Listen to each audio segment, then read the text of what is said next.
Bagaimana membantah fitnah dan syubhat? Mereka mengatakan kepada orang-orang yang bermanhaj salaf bahwa mereka mudah mengkafirkan sesama muslim. Allah berfirman di dalam Al-Quran, "Qul hatu burhanakum in kuntum sadiqin." Datangkan bukti-bukti kalian. Datangkan bukti kalau kalian benar, kalau kalian jujur dengan apa yang kalian katakan. Mana buktinya? Mana buktinya ustadz-ustadz bermanhaj salaf mengkafirkan orang dan gampang serampangan mengkafirkan orang? Mana buktinya? Hari ini judul kita mukmin dan kafir. Ana mau tanya, ada satu nama yang kita kafirkan? Tolong jawab dengan jujur, akhi fiddin. Kajian kita mukmin dan kafir, ada satu nama yang kita kafirkan? Kok antum jawabnya malas-malas gitu ya? Ada satu nama yang kita kafirkan? Ya. Hatu burhanakum. Mana buktinya kita mengkafirkan orang? Mana? Anak kasih tahu Direktur Roja, kalau ada ustadz yang mengkafirkan satu nama, nama ini kafir, sebut nama siapa, kafir, keluarkan dari Roja. Tak ada bukti. Kita tidak pernah mengkafir-kafirkan orang dan mudah-mudah mengkafirkan orang, karena manhaj kita, manhaj tidak mengkafirkan orang kecuali orang-orang yang benar-benar kafir. Kita akan katakan Nasara kafir, Yahudi kafir, yang tidak beragama Islam kafir. Kita mengatakan orang yang tidak beriman kepada satu ayat dari Al-Quran kafir. Namun kita tidak mengkafirkan nama orang. Kita menyebutkan tindakan itu bisa mengantarkan antum kepada kufur dan antum bisa menjadi kafir. Kenapa harus kita katakan? Kebenaran harus disampaikan apa adanya supaya antum tidak terjerumus ke dalam dosa kufur itu, supaya umat terbentengi, supaya tidak masuk ke dalam dosa kufur. Kita tidak mengkafirkan orang-orang. Tidak ada nama yang kita kafirkan. Di saat umat Islam banyak yang mengkafirkan pemerintah, kita mengatakan pemerintah kita banyak muslim. Maksiat yang mereka lakukan tidak membuat mereka keluar dari agama Islam selagi mereka masih meyakini itu haram.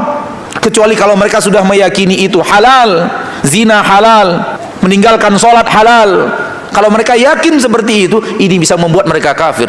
Pun kita tidak kafirkan. Kalau ini yang mereka lakukan bisa membuat mereka keluar dari agama Islam. Kita berbicara hukum. Ini bisa membuat Anda kafir, jauhi. Ini bisa membuat Anda kafir, jauhi. Bukankah Allah berfirman, "Ala la'natullahi 'alal kafirin, ala la'natullahi 'alal kadhibin." Semoga laknat Allah kepada orang yang berdusta. Apakah setiap orang yang berdusta kita katakan ente dilaknat Allah? Enggak. Namun kita katakan orang yang berdusta dan rajin berdusta bisa dilaknat Allah. Kita bicara hukum. Kita bicara hukum, dan bicara hukum harus apa adanya.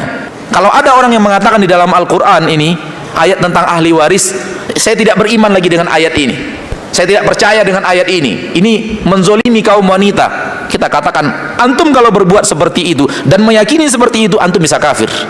Tapi tidak mengkafir-kafirkan. Kita memberitahu bahwa perbuatan ini bisa mengantarkan antum kepada kafir. Dan ini yang mereka katakan kita serampangan mengkafir-kafirkan orang. Enggak. Hatu burhanakum. Buktikan wahai orang-orang yang menuding ustadz-ustadz salaf mengkafirkan. Buktikan satu orang saja yang kita kafirkan. Mana buktinya? Mana bukti kita mengkafirkan orang? Bahkan di saat banyak orang mengkafirkan pemerintah, kita tidak pernah mengkafirkan pemerintah. Kecuali yang kafir di kalangan mereka yang tidak beriman, yang tidak muslim. Di saat banyak orang mengkafirkan aparat keamanan, polisi, tentara, kita tidak pernah mengkafirkan mereka karena mereka adalah polisi. Maka yang ada ini adalah tudingan. Tudingan tanpa dalil, tudingan tanpa bukti. Namun mereka tidak pernah faham bahwa berbeda menerangkan hukum dengan mengkafirkan orang. Itu suatu hal yang berbeda.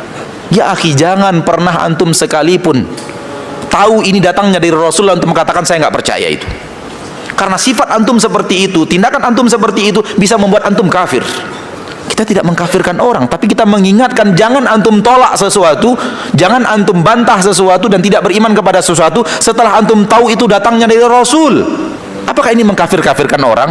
Tidak. Ini justru menjaga umat agar tidak terjerumus ke dalam kekafiran. Namun mereka tidak mengerti. Ini dianggap aksi mengkafir-kafirkan. Subhanallah, yang kita lakukan menjaga umat supaya tidak terjerumus ke dalam kekafiran.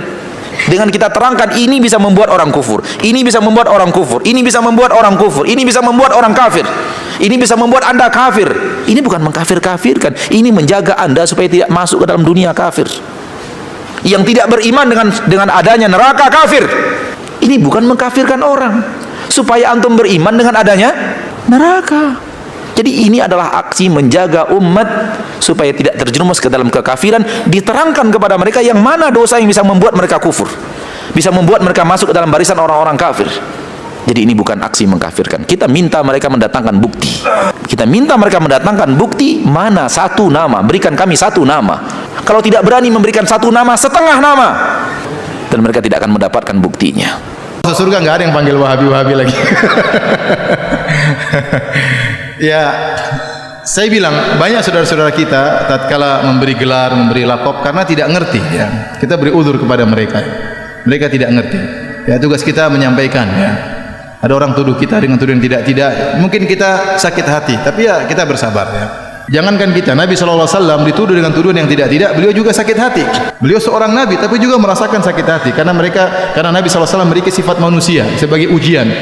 Allah sebutkan dalam Al-Quran, وَلَقَدْ نَعْلَمُ أَنَّكَ يَضِيقُ صَدْرُكَ بِمَا يَقُولُونَ.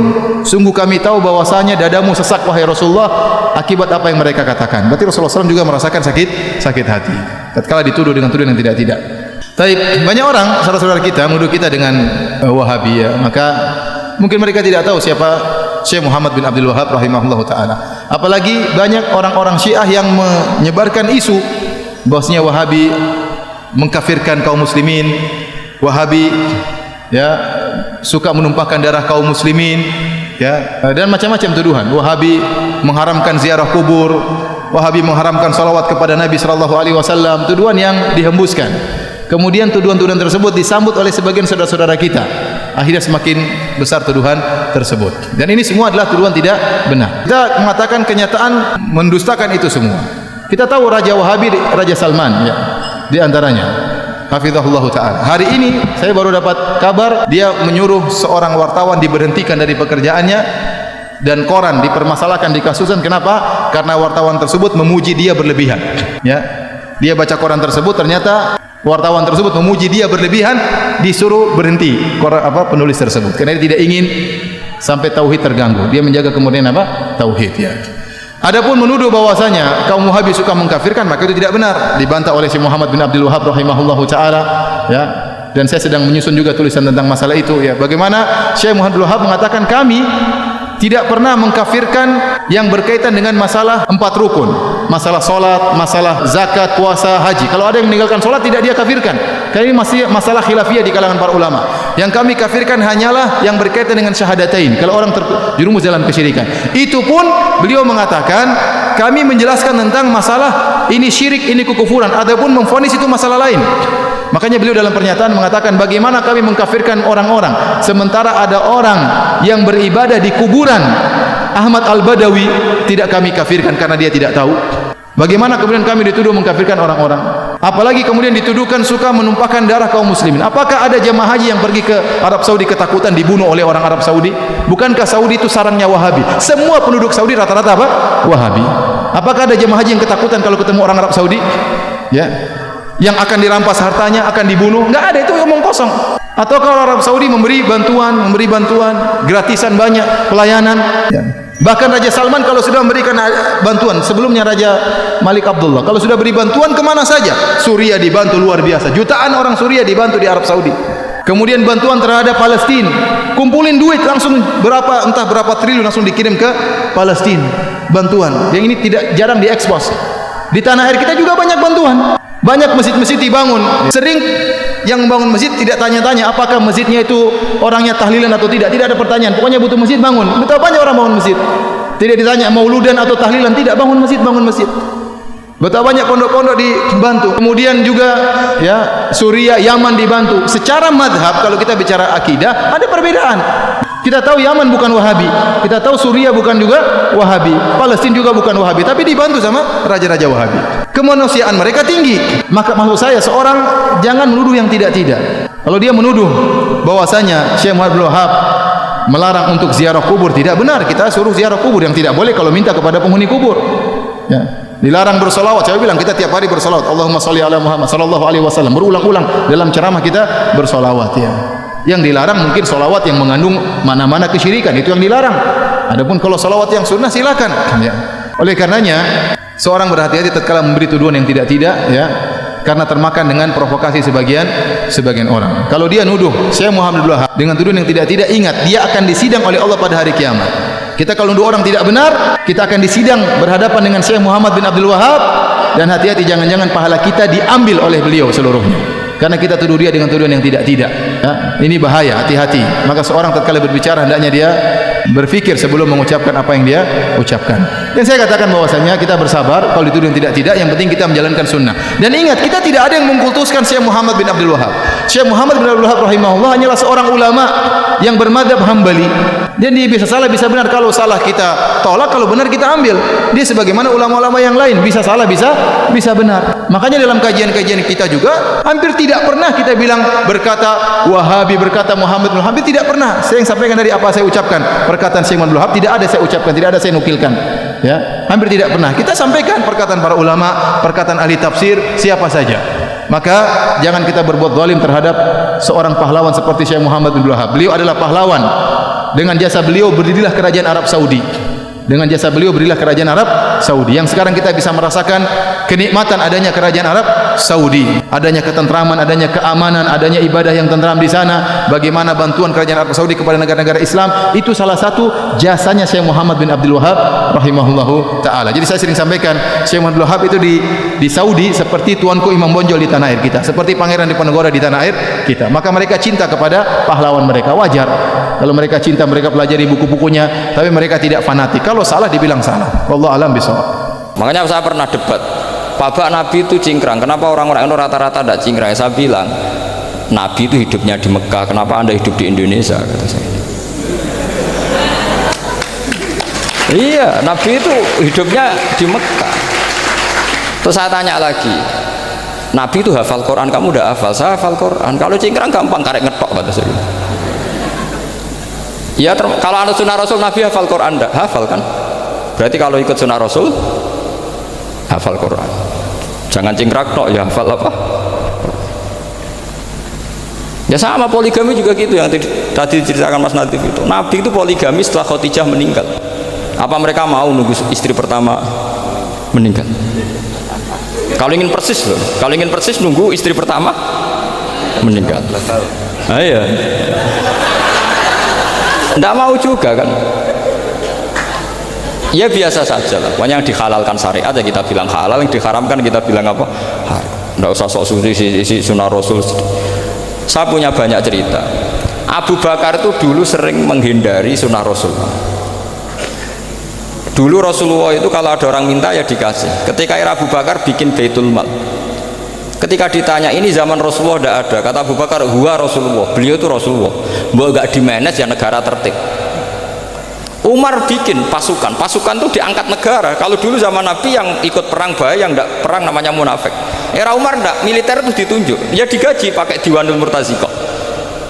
Ketika ditanya kenapa tidak kayak Rasulullah, huwa Rasulullah, mbok tidak tertib pun tetap negara stabil, karena ada karismanya. Jadi kadang-kadang dalam banyak hal itu kita malah tidak boleh persis Rasulullah, karena kadang banyak khususiyah. Yaitu contoh yang paling masyhur di fikih ya kayak Nabi itu nikah 9 itu khususiyah. Dalam strategi juga sama. Dalam strategi memanage negara juga sama. Banyak sahabat yang punya ide yang zaman Nabi itu tidak ada. Ketika ditanya kenapa tidak persis Nabi, katanya huwa Rasulullah. Ya Rasulullah itu meskipun seperti itu, meskipun tidak tertib secara rasional, tetap dikawal wahyu, makanya negara baik-baik saja. Kalau saya ini hanya Abu Bakar, kalau tidak ya repot. Umar ya sama, bikin Diwanul Murtaziqah. Utsman juga sama, dimanage negara. Sayyidina Ali juga dimanage. Kalau Nabi tidak. Ghufranullah itu bisa didapat hanya dengan mujarrodut tauhid, yaitu hanya dengan melafatkan kalimah thayyibah. Dan sahnya istighfar juga berdasar kalimat thayyibah itu. Misalnya gini, orang kafir sebelum Islam melafatkan astaghfirullah, astaghfirullah, astaghfirullah, kira-kira diterima enggak? Enggak kan? Karena syaratnya istighfar ba'dat tauhid. Nah, makanya dalam mazhab Sadili istighfar itu setelah la ilaha illallah. Nah, cara pandang ya seperti itu. Jadi fa'alam annahu la ilaha illallah wastaghfir li dzambi. Jadi dengan kebenaran tauhid saja ini sudah cukup kita insya Allah layak mengampuni. Karena innallaha la yaghfiru ayyusyraka bihi wa yaghfiru ma duna dzalika liman yasha. Jadi orang yang tauhidnya benar itu bisa diampuni Allah asal tauhidnya benar. Itu Allah ngendikan liman yasha wa yaghfiru ma duna dzalika liman yasha. Dawuh Imam Suyuti walam yakun liman yastaghfir. Jadi orang yang bertauhid secara benar meskipun gak sempat istighfar itu tetap potensi diampuni. Karena bawaan tauhid itu sudah menjadi layak diampuni. Kayak orang kafir sekali ngelafatkan kalimat tauhid mbok gak istighfar langsung diampuni. Nah, karena melihat seperti itu terus orang berlomba-lomba memperbanyak jumlah ngelafat la ilaha illallah. Jadi kita-kita yang alim, kita semua, saya tidak bilang saya, kita termasuk yang di pinggir-pinggir saya ngaku alim ora masalah lah sopai. Kita semua yang alim-alim itu tahu bahwa la ilaha illallah itu super. Sudah bawaannya tauhid, juga punya kelayakan diampuni. Nah, kemudian nasib kita agak sial. Malah kalimat ini dituduh bid'ah, dituduh khurafat. Mergo Nabi nggak pernah tahlilan, Nabi nggak pernah. Nabi nggak pernah tahlilan kalau diartikan Nabi nggak tahu maca la ilaha illallah, aneh gak kalimat ini. Jadi ini sudahlah keanehan-keanehan ini kita terima karena ciri utama wali, ciri utama ulama itu wa'udhu fisabili, harus pernah disakiti. Jadi kalau Unisma sakit kalau dituduh bid'ah itu berarti belum calon ulama. Calon ulama itu wa'udhu fisabili, harus disakiti. Jadi kalau kamu disalahpahami itu ya harus santai. Termasuk provokatif tadi. Iya, termasuk provokatif tadi. Termasuk diatur tadi itu. Jadi kalau cara berpikir kan, karena mereka itu memang kalau kita turutin itu memenya itu terlalu, kadang menghujat kita itu enak ya jadi GNU, ada orang mati datang, kiainya dapat makan, dapat rokok, terus pulang gitu. Jadi apa, terus kita kayak tersangka terus. Kita kan kayak tersangka terus, tertuduh terus itu. Terus yang orang NU ya memenya juga nggak kalah ekstrimnya. Boleh ya ajaran orang nggak boleh ngasih-ngasih kiai gitu. Berarti boleh dong ajaran kikir.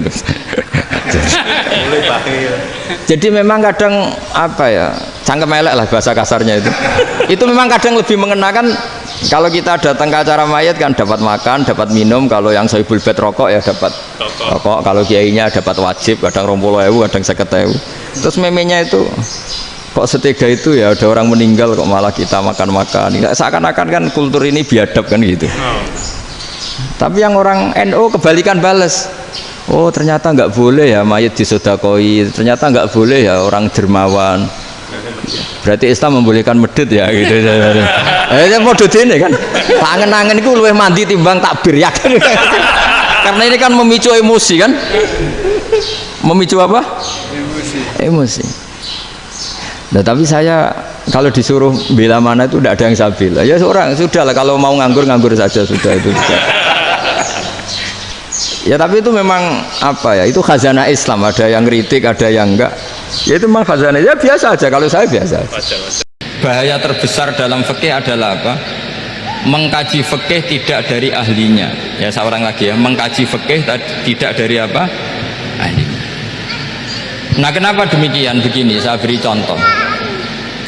Ilmu fikih itu tentu pertama dari Rasulullah SAW, kemudian bersanad sampai kita atau kita sampai Rasulullah.